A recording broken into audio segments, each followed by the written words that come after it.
Reproductive age গ্রুপের মেয়েরা যদি অনিয়মিত মাসিক হয় সেক্ষেত্রে তারা কিন্তু যে সমস্ত কারণগুলোতে অনিয়মিত মাসিক হয়, বিভিন্ন হরমোনের সমস্যা আছে, যেমন থাইরয়েডের সমস্যা থাকতে পারে, প্রোল্যাকটিন হরমোনের সমস্যা থাকতে পারে, আদার্স আরও অনেক হরমোন আছে যেগুলোর কারণে হয়তো অনিয়মিত মাসিক হয়। সেই পরীক্ষাগুলো ডাক্তারের পরামর্শ নিয়ে করে নেবেন।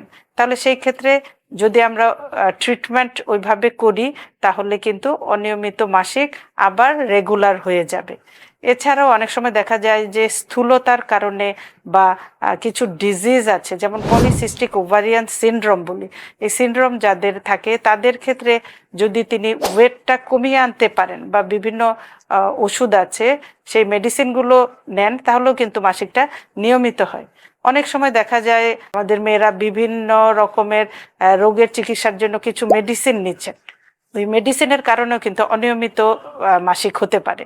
তো এগুলো আসলে সুন্দরভাবে রোগীর কাছ থেকে আমরা শুনে নিয়ে যদি ওই ওষুধগুলোকে রিপ্লেস করে নিতে পারি অন্য কোনো সেফ ওষুধে, তার সেই ক্ষেত্রেও কিন্তু অনিয়মিত মাসিক আবার রেগুলার হয়ে যাবে।